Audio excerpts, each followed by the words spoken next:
Welcome to the latest episode of the VIP Influencer Podcast. And this week's a little bit different.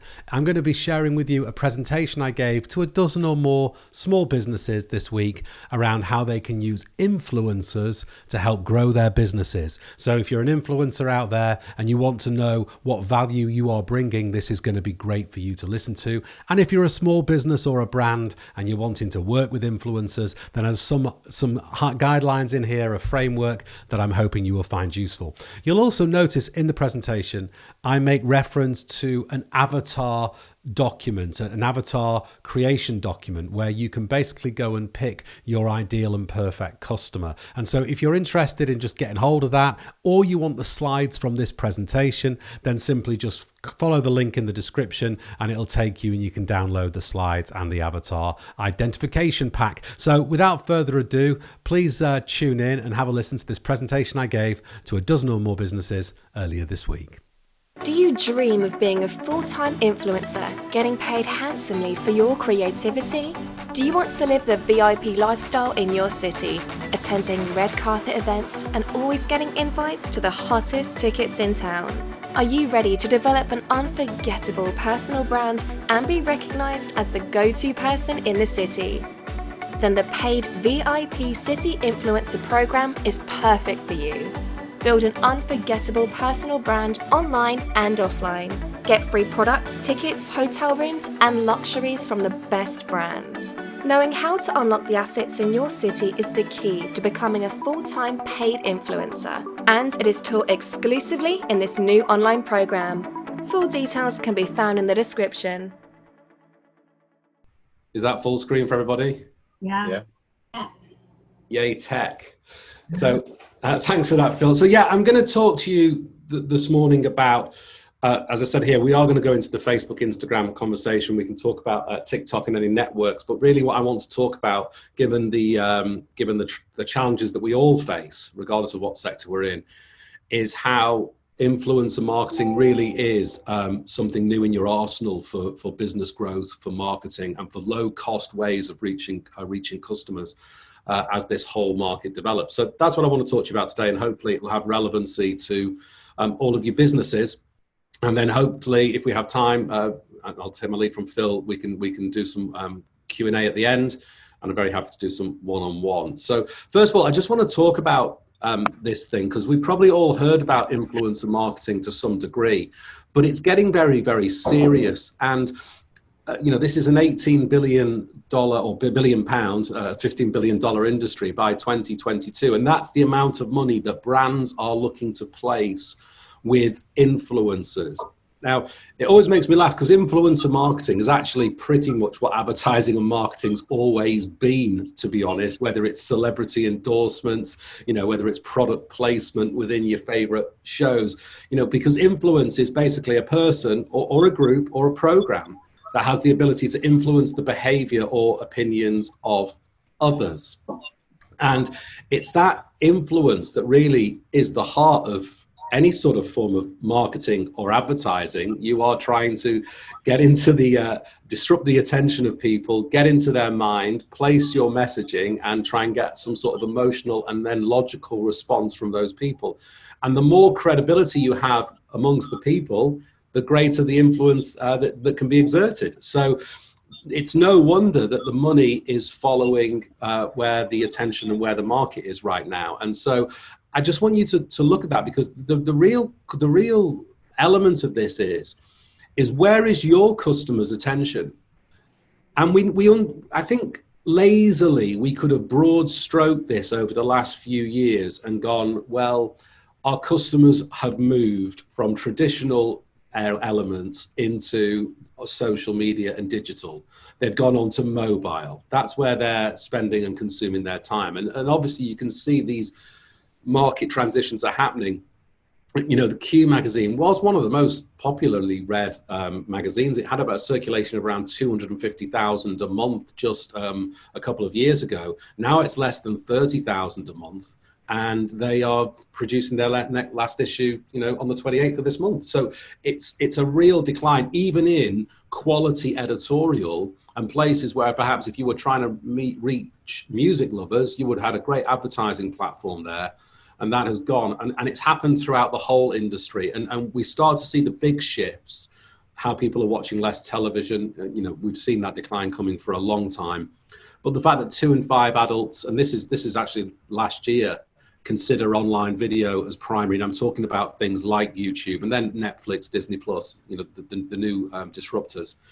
But also the things that you would imagine to be sensible and stable, like Radio 1, which has always been there for the younger generations, really is seeing significant decline as we have this perfect storm of both technology, mobility, high broadband and fiber availability, and the breaking up of the traditional monopolies that would hold onto content creation.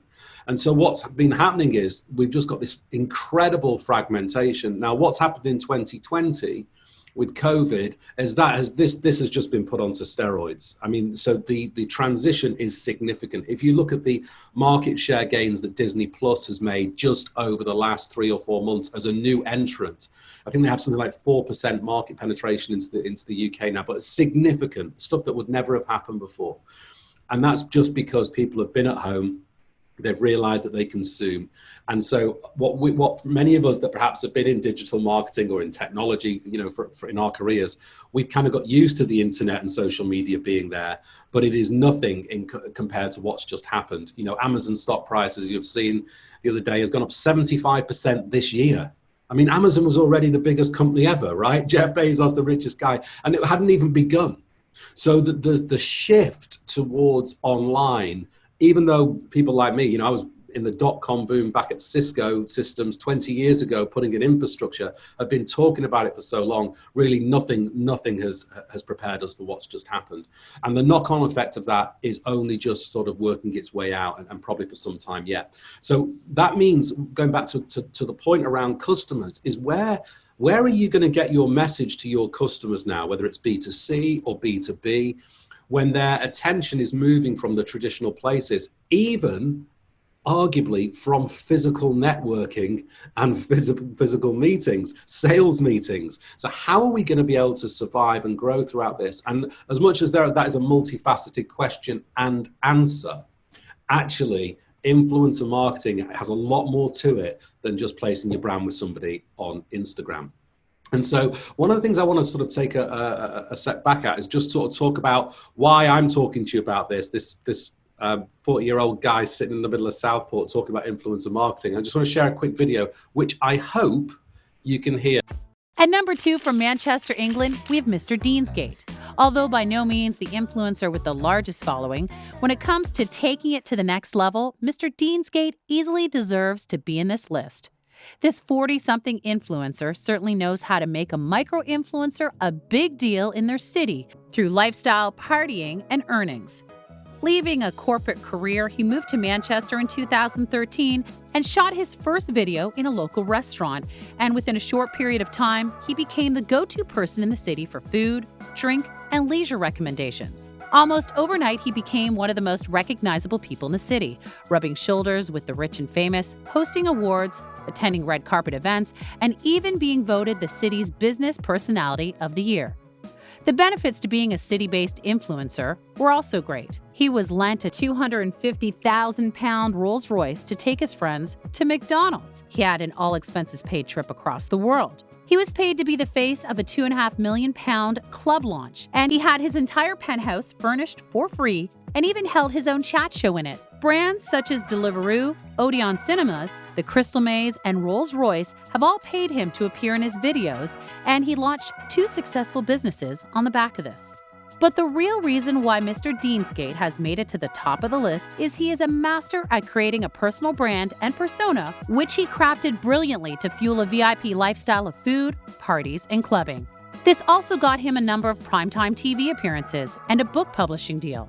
Mr. Deansgate is quoted as saying, "Influence comes from leverage, and leverage comes from stacking the right assets. It all fell into place once I had worked this out." Out of all the influencers on this list, Mr. Deansgate is the one who seems to have had the most fun living the VIP city lifestyle, and he shows you that you can become an influencer at any age if you just know how. So that was me with slightly different hair over the last 6 or 7 years as I moved into, so I had a digital marketing background and a tech background. So I was working at Cisco, and I moved into apps and mobile marketing, and digital marketing was, social media was starting to form. And the company I was working for IPO'd, and I came out and moved into video marketing and social media marketing in the city. And just to learn how to do it, I just picked up a camera.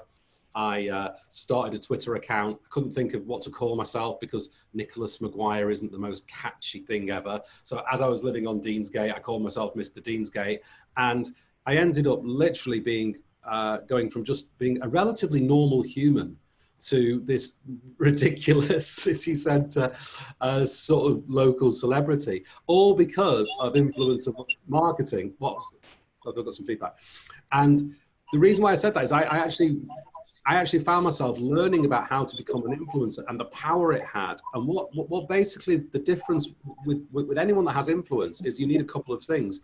One, you need, I've got some feedback, Phil, on one of the mics. Was it you? Yeah. So one of the things is you need to have an audience, and you need to have an engaged audience. So for a long time, people were looking at follower counts as important. How many followers do you have? As if that had influence. And I'm going to show you how that isn't really the case. So you have to have an engaged audience, and then you have to produce content that keeps that audience engaged. So I created a brand called Mad About Manchester. And basically I just promoted clubs, bars, restaurants. I then moved into property and city centre apartments. I did jobs. I was promoting the best jobs in the city. And I found myself that as I just started to produce content for free, brands and businesses were approaching me to say, could you promote our brand? Could you come to our restaurant launch? Would you like to have our free scooter? Would you drive our Rolls Royce for us? And so suddenly I'm living this VIP lifestyle, all because all I'm doing is producing video content to a following that would listen to what I would say and take action. And so it's that ability to be able to influence that audience where the power really lies in the influencers and where the opportunity is for you. So what I did after doing that for 7 or 8 years and having to give my, my liver a rest and get some sleep, I moved out of the city and I started a couple of different businesses. Social Proof Media is a digital agency where I just work with businesses to help them create digital strategy. But the important thing for this part is, on the flip side, I created a VIP Influencer Academy, which was training and best practice guidelines for influencers and encouraging and supporting influencers as they start to develop their niche. And I've got over 2,000 people worldwide on that academy now, where I provide training, podcasts. I actually just launched the podcast a week or so ago, because this is a massive growth area. And I realized for me, there was a connection between influencers out there who don't really have much commercial savvy, but like to create content, and businesses whose audiences, as we've just talked about, have disappeared from the traditional places of getting hold of them. And for me, the opportunity lies in the middle, and that's where I believe the opportunity for you guys lies as well. So the thing to look at, first of all, is that there are lots and lots of influencers out there. And when we first started talking about this, I think many people have the belief that an influencer is somebody that has millions of followers on Instagram, and they were probably a traditional celebrity. So a good example would be somebody like Gordon Ramsay or Jamie Oliver. These guys had already had, you know, the Pareto effect through television, through print media, already had personal branding that was known. And so they had large followers. And so when they suddenly had their own broadcasting medium, so Instagram, YouTube, Facebook, when they were able to control the content, so they would do brand deals all day long and lend their names to it. But what's really happened over the last few years is that as the platforms have matured and everybody it's become mass adoption, is that it's become smaller and smaller and smaller. And actually working with the mega and macro influencers, the ones that are sort of the 50,000 plus, has become quite difficult. They have agents. They want more and more money for basically just posting on their social media or trying to do a shout out or a product endorsement. And so there's been a real separation. But where I have found the best return on investment is actually working much lower down the stack, but going much wider. And that's working with micro and nano influencers. Or even regional-based influencers like I was, that can actually have an impact in a region or in a city. And so what we have with these micro and nano influencers are usually people that have just started accounts themselves, they're their personal accounts, but they have niched. They are providing content that is relevant to their audiences. And so what I want to talk to you about is how you in your business can identify these micro and nano influencers, how you can engage with them, and what a good framework for engagement is, so you can get a return on investment either for yourselves or for businesses that you're working with. So the takeaway message for this slide is that you don't have to think about going big and getting celebrity endorsement. You have to think about going small and wide and highly engaged. Even somebody with 500 or 1,000 followers can have more impact on your business than somebody with 1 million followers, and often the case. You know, and if somebody came to you in your business and you were able to identify your customer type, let's say it's those that need photography, okay, and they're in the market right now, and somebody said, well, I've got 500 people right now that are all in the need for photography services, you'd have more business than you could handle. So we don't have to go huge, you know, we just have to go very, very focused. And that's what I would encourage you to think about as we go through these slides. So I developed a framework that has become really helpful, but for clients. But what I would like to say is the first thing you've got to do is take a step back away from influencers. And this lends itself to both digital marketing and paid advertising as much as it does for influencer marketing. And this is my avatar creation document, which is basically the questions that you should ask yourself around your customer to reach them today. So as I said before, you might put a local radio advert on in the past. You might try and take out you know, like I've done in the past, go and get the national papers and take out a little ad at the back of it for your business or your franchise or something like that. But right now, because of paid advertising, we can really go into much more targeted ways of finding our customers. So their demographic, sure. And if any of you have done anything like advertising on Snapchat or on TikTok or on Facebook or Instagram, you'll know that you have an element of demographic that you can choose from. You know, Snapchat's taken it to the next level. If you go and do paid advertising on Snapchat, you can pick people that are hipsters or cool, you know, rather than just like their age and their marital status, which is sort of Facebook's kind of way of dealing with it. But then you also want to look at, where are these people hanging out? What blogs are they reading? What influencers do they follow? What conferences do they go to? And really start to drill down into where your customer hangs out, not just what their demographic is. Because once you start to understand the things that they're following, the pages that they're liking, what pain points they're going through, what search terms they're looking for on Google, once you get that avatar in place, you can do a lot of incredible marketing to them, because you can speak in their language to their pain points and to where they're at, in the tone of voice that they would expect to hear, because you are understanding where they are rather than trying to do this generic catch-all. And that's why influencers become so powerful once you've understood and gone through this process of identifying your actual cover, your avatar. And then what we do is, once we've identified the avatar, we then start to try and work out, specifically from an influencer perspective, there is a model that came out of the ClickFunnels world, a guy called Richard Brunson, who wrote a number of books around sales funnels. And he came up with this term of a Dream 100. And the Dream 100 is something you can break down into a spreadsheet of 4 columns of 25. And you can put in there where your avatars are hanging out and who they're listening to. So one of the columns might be podcasters, the top 25 podcasters that your customers are listening to. Then you might go to bloggers and find out what the blog pages are. Maybe you go to medium.com and you're searching for who's writing elements on your subject, and you list those 25 people. Then you find another 25 people that maybe are Instagram or Facebookers that people are following. So if it's photography, you're looking for maybe not just photographers, but you might be going straight into someone that's talking about equipment or lens reviews or lighting reviews. And you're finding those niche experts and adding them to your list. And so once you've built this list up of your Dream 100, the idea is you go and contact that Dream 100 and ask for collaborations, ask them to be affiliates, go on their podcasts, get them on your podcast, send them a free book. You basically want to engage with them. Why? You want to engage with them because their audience are your customers. And so if you've done this process correctly and identified your customers, and you absolutely know where they are hanging out, then these Dream 100 are the key.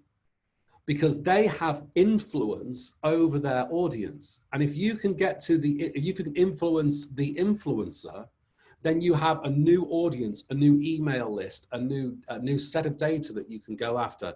And that's where the influencer marketing starts to really turn into a process, something that you can manage and actually start to scale your business, because you're understanding how to reach and talk to your audience.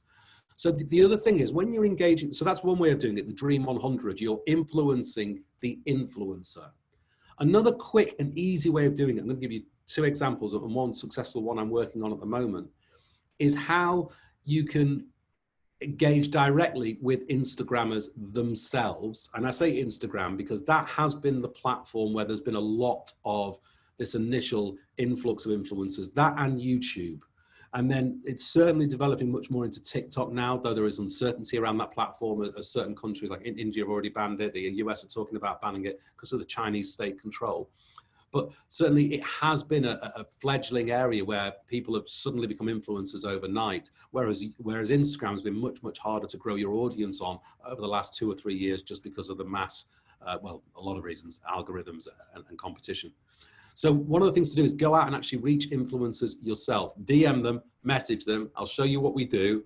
And then you have to understand the value you bring. And I think one of the things that businesses forget is just how much value we have and how much a cool Instagrammer may not have the same, because you're dealing between content creators and you're dealing with businesses. Businesses usually looking at a P&L and a balance sheet, content creators looking at the next sparkly great thing that's going to engage their audience or get them likes and follows.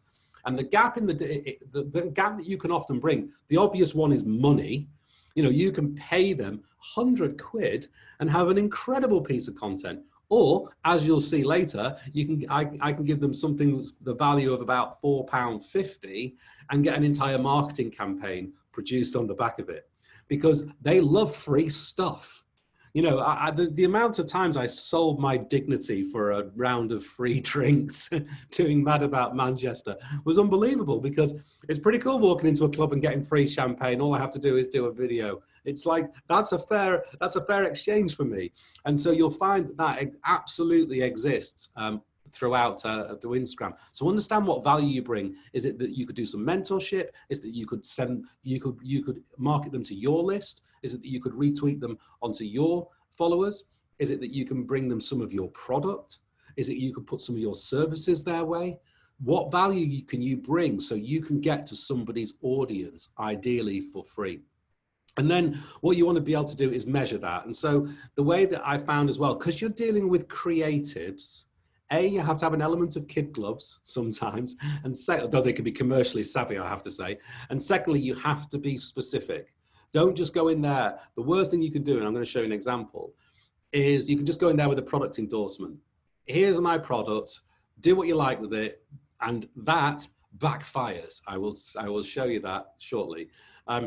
You want to set timescales. You want to provide them quality control around their content. So if you're going to shoot me a video and you're going to post it on where you are, will you please make sure the lighting is proper, done properly, the audio is correct, that you are not swearing, that you etc. The basic noddy stuff that we would take as business professionals as standard, you have to explain to these people, okay? And then if you're doing affiliate links, which is the ability for them to make money by selling your product, just make sure you've tested them. So Shopify, for instance, has a great affiliate link system. Teachable, where I'm spending a lot of my time right now, which is an online platform so you can produce your content, your skills, your training. Well, you can get people to sell those products for you. So I'm working with a strength and conditioning coach team in Macclesfield, who've developed an incredible product on Teachable, on how to basically go to the next level when it comes to strength and conditioning training, to do with, oh God, I don't know, spreadsheets and measuring, how many intervals you have to do and all this kind of stuff. Very high-end stuff for PTs to deal with, personal trainers. And so they've got affiliate links in there, which means that other personal trainers can make money by selling their product. And it's straightforward. And that's a great way for influencers to work with you. That's value you can bring. I'll give you 10% of my product sale. Here's an affiliate link. Go out and market me. And then the other thing is, let them be them. So on this skincare brand I'm working with, I'm going to show you. There's a girl that's in a YouTube video there. She's from London. She's down in like kind of like the street level, like she's cool. And then she came up with this phrase like, yeah, it's so beautiful, my skin feels like Pell. I'm like, what the hell's Pell? I've got my 20-year-old daughter searching on Urban Dictionary just so I can try and understand what she's just said and whether it was an offensive word or not. And so the point was, if I was trying to script her, this middle-aged guy from, you know, Southport, to try and talk about skincare products, I'm going to fail. So you've got to let them talk in their own language and be themselves. That's why people are following them in the first place. So you've got to let go of some of the stuff we like to take hold of in businesses, like your brand, tone, and voice. And you have to risk that a little bit when you're pushing it out with influencers. And then the other thing is, I found that you need to, this is why I built the academy, you know, you support and encourage them. These are often creative people that understand technology, they understand digital marketing, they have a passion about products and they want to succeed. And so there's an opportunity just to tell them how great they're doing and to help mentor them, because you'd be surprising how isolating it is for people that are succeeding in social media. And then this is the heart of the two examples I want to give you, and getting towards the end of the presentation, is I want to go back to this point of, do you pick celebrities to endorse your product, or do you pick Instagrammers? And I've done both, okay? And the example that I want to talk about where I haven't done so well is I work with a biotech company that got this incredible high-end pain relief product. And because it can be used in so many ways, from diabetes to sports and athletics to pain relief. It's like a TENS machine with EMS, so it has like an electronic pulsation that really does work. It's a great product. And so one of the things that we did, one of the campaigns, was we went and engaged with relatively famous sports people-ish, mid-layer, and ask them to basically product endorse. Would you be an ambassador? Would you come on board? Maybe we'll give you a kickback on some of the products, a few £100. Would you do it for us? So we went out there and we reached a bunch of celebrities who really didn't know anything about the product, right? Who didn't care about the product. They were just doing product endorsement. And we got one guy that was, I'm not going to go into too much detail here, but let's say he was a Paralympian and had been to the Olympics, okay? Great guy. Got onto a major TV show, celebrity show, to do with dancing, okay? And he got on there right at the time we just signed him up to endorse this product. And I'm like, boom, we've got TV coverage. We're gonna go flying here. The problem was, the guy did us a couple of videos as part of the agreement. Didn't even know how to put the product on properly, hadn't listened to any of the briefs, hadn't read any of the documents, got it wired up all incorrectly and done a video that basically wouldn't work. His follower count grew significantly because of the large audience, but they were following him because of dancing and stuff, not because of pain relief. And so basically we got into a situation where we had a large audience, but the content creator wasn't passionate about the project. He was just doing product endorsement, and it fell flat. I mean, we got some sales, but it fell flat because we didn't really have someone that was using it passionately. And some of the testimonials we've got from people, just general public, that are using this thing were so incredibly powerful. They did more for our sales than having a celebrity endorsement on, you know, a BBC dancing show. So I would encourage you to look at that. Now on the flip side, I've had two products in the last 12 months that have got onto This Morning, and one was a drinks brand, another was actually this product, and even the drinks brand flew. I mean, it flew off the shelves because it got on This Morning, and it basically blew Holly's head off when she drank it, and she absolutely loved it. And so there was just the world's greatest piece of content, and that content in itself did a lot for us. So it's not all bad around celebrities, but it's not accessible for all of us. So where I really want to sort of finish and give you some encouragement is what happens when you get it right. So I'm working with a beauty brand right now, and I'm responsible for delivering their digital content. I'm doing Facebook ads for them. So they were selling on Amazon. They're doing great on Amazon. But with Amazon, if you know about anything about Amazon selling, you don't own the customer. You don't get their email address. You can't really market back to them. You just sell one product. So he wanted to shift away from Amazon, where he's got 3,000 or 4,000 great reviews and 5 stars, to his own website, and drive traffic to that website so that we can own the customer and we can remarket and resell to that customer and have lifetime value, because it's a very fickle industry. And so whereas I'm working on the paid campaigns, I mentioned I got my daughter's here back from uni, so I've roped her in for a summer job. And basically her job is to go out and reach out to influencers of different sizes and ask them if they would be ambassadors.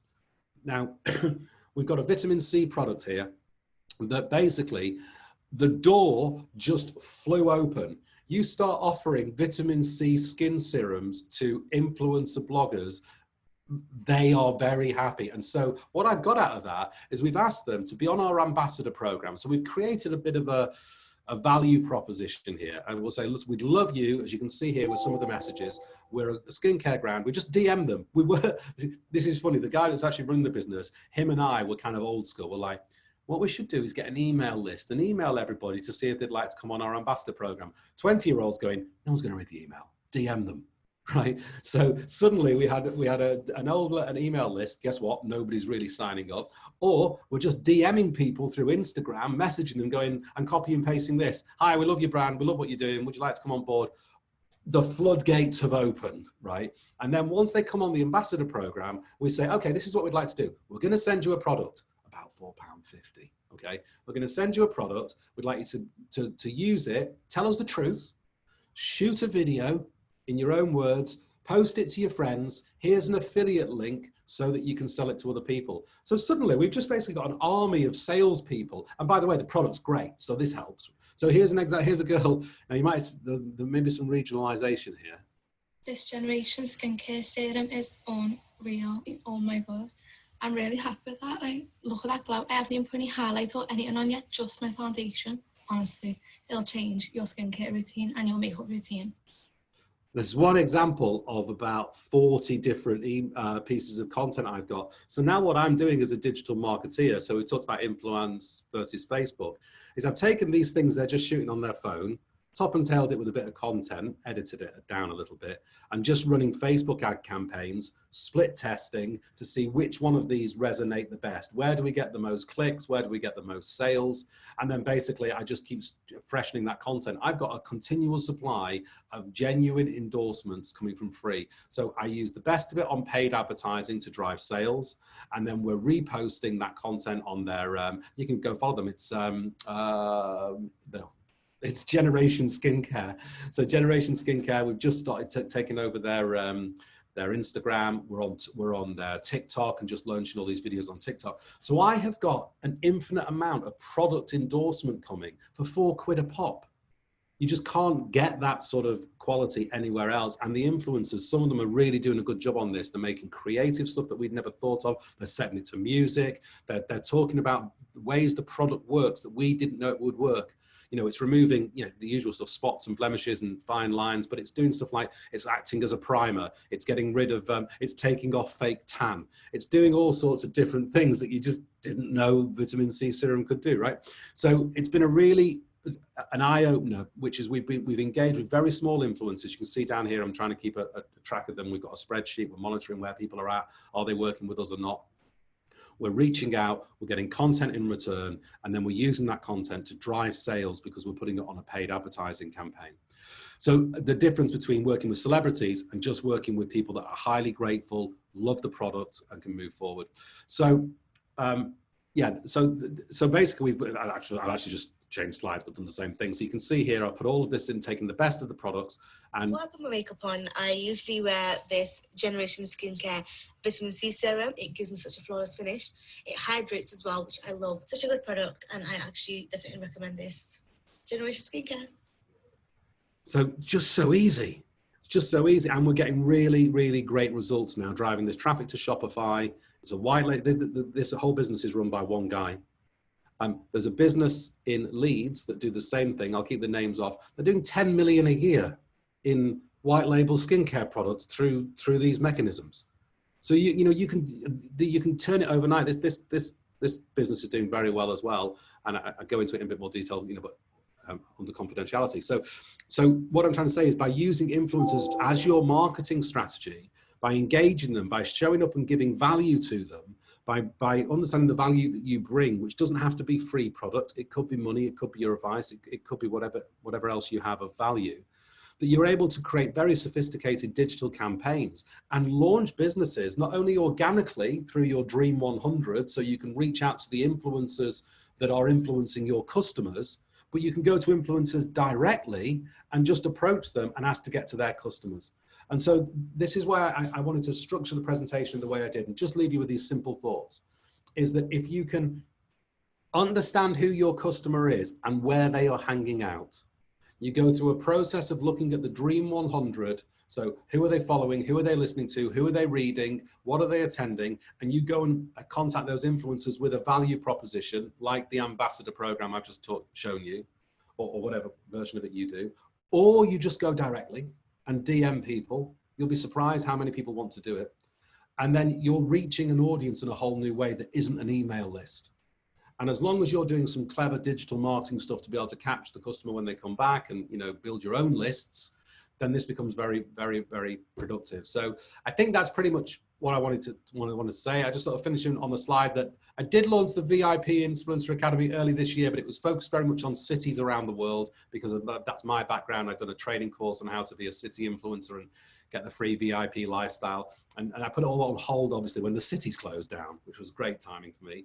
But we've just relaunched. And so if you want to get up to speed, get onto the podcast. If you go to VIPinfluenceracademy.com, that's just the website. It'll have links to all of the podcast there. But last week, I interviewed a guy that was just starting out it's been going for a couple of years on Instagram as a chef. He got onto MasterChef and how he's developing and working with brands around Manchester. He's got working with restaurants and chefs. This week, I've got a brand that I'm working with, the drinks brand that I mentioned, that's got this a great rum product that managed to get onto TV that uses influencers. And so the idea of the podcast is it's not just going to be for influencers, it's going to be for digital marketing, brands and influencers, and talking about that space. So I hope that might be of value to some of you too. But that being said, I think that's me done. And if there's time, Phil, I'm happy to do any Q&A. Yeah, no, there's time. So if anybody's got any questions, just shout them out. Have you got a favourite product that you like promoting?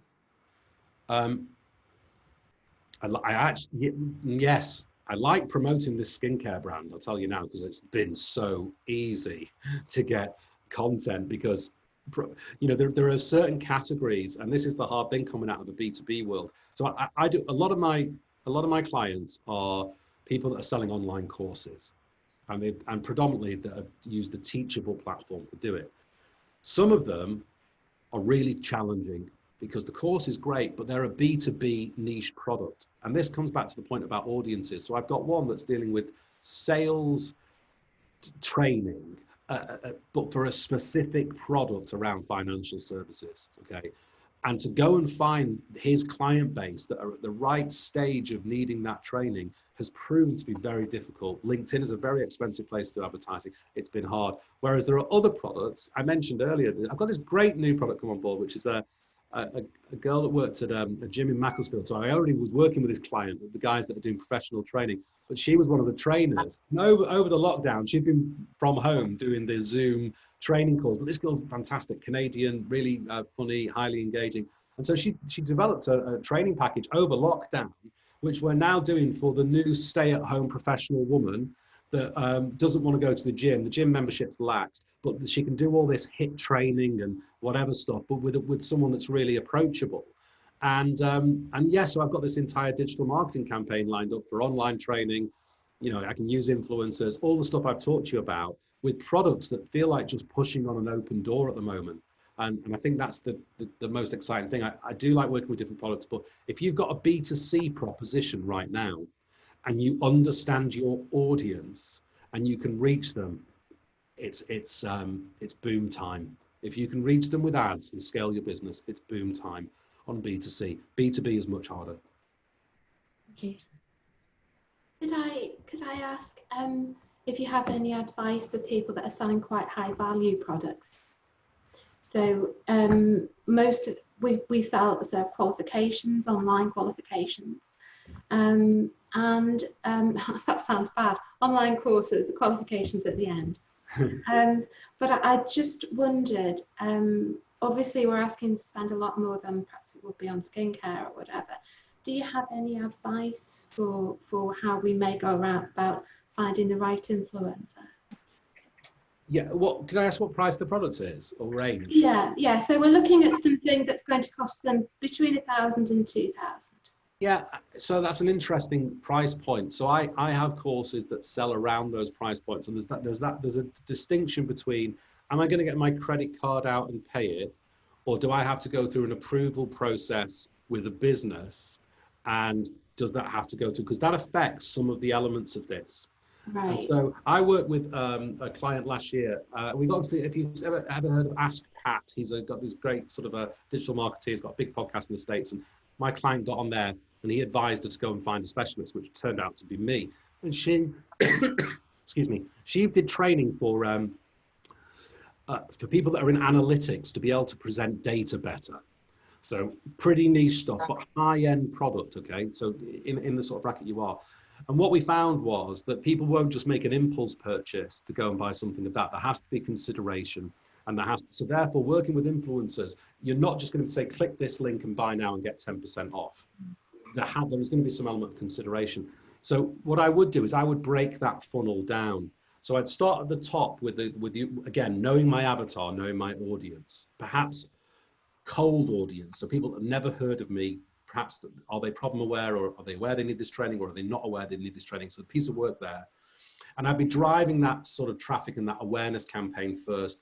Then I would be moving, rather than perhaps influencers, I'd be looking at using what I called social proof, which is getting those testimonies and get other people that have been through the training and getting that message out to that cold audience. And then I'd be moving those down the funnel. And then I'm getting to a point where I can get them into some sort of sequence. So maybe they've had a free piece of content using a lead magnet. Maybe I've got them to buy perhaps a little taster of the course, possibly what was called a tripwire.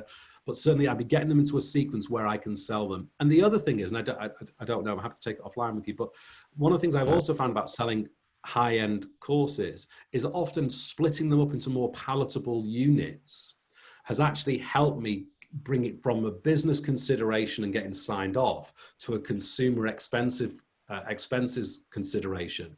And I've had to wait 6 or 12 months to get the couple of £1,000, but I do get it.